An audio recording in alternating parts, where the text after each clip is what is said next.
Avant-match, dimanche 4 janvier 2026, Real Madrid versus Real Betis, Maroc versus Tanzanie et Afrique du Sud versus Cameroun, avec contexte, enjeux, horaire, favoris et atmosphère. Bonjour à toutes et à tous, c'est Cheikh Barça qui vous parle ballon de football. Real Madrid versus Real Betis, Liga espagnole, la Liga. Contexte du match: Real Madrid accueille Real Betis Séville aujourd'hui pour la 18e journée de la Liga, championnat d'Espagne, au Santiago Bernabéu à Madrid.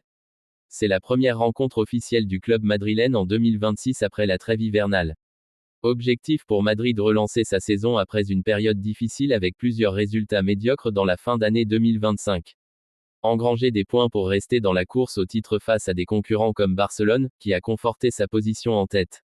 Construire de la confiance avant la Supercoupe d'Espagne, qui arrive rapidement après ce match. Objectif pour Betis: confirmer sa bonne forme récente et viser une place européenne. Betis est généralement compétitif en Liga. Exploiter la précarité offensive du Real pour prendre un résultat positif. Heure et diffusion 15h15 GMT au Bernabéu. Télévision diffusée en France sur beIN Sports 2 et dans d'autres régions sur les chaînes locales et plateformes de streaming. Loupe: situation des équipes: Real Madrid vient d'essuyer une série de résultats mitigés, et Mbappé est incertain, blessé pour ce match, ce qui est un coup dur pour l'attaque madrilène. Betis, bien préparé, peut jouer l'outsider audacieux, notamment avec des joueurs comme Giovanni Lo Celso, Cucho Hernandez ou encore Anthony, revenu de blessure. Graphique à barre impact et enjeu: Madrid doit gagner impérativement pour rester dans la lutte pour le titre. Betis a l'occasion de faire une performance marquante à l'extérieur devant une des meilleures équipes du championnat. Style de jeu attendu, une possession madrilène face à un Betis compact et rapide en transition.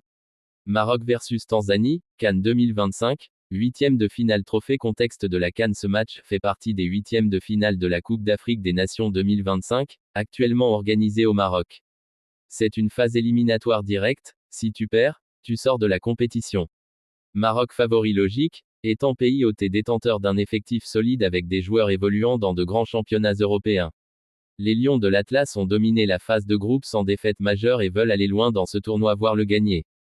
Tanzanie, une équipe outsider qui a surpris en se qualifiant pour les huitièmes. Elle a montré du courage mais reste nettement moins expérimentée que le Maroc.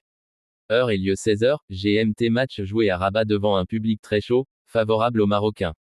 Enjeu: match à élimination directe, la moindre erreur peut coûter cher. Le Maroc doit absolument gagner pour espérer affronter ensuite un adversaire plus abordable en quart, potentiellement Afrique du Sud ou Cameroun. Pour la Tanzanie, faire un exploit ici serait l'une des plus grandes surprises du tournoi. Ce que l'on attend: fort pressing du Maroc, possession du ballon et occasion dangereuse dès la première période. Tanzanie qui va probablement jouer en contre ou en bloc bas pour surprendre. Afrique du Sud versus Cameroun, CAN 2025, huitième de finale. Contexte: ce match est un autre huitième de finale à élimination directe de la Coupe d'Afrique des Nations. Il oppose deux nations avec un riche passé dans le football africain, les Bafana Bafana, Afrique du Sud, et les Lions indomptables, Cameroun.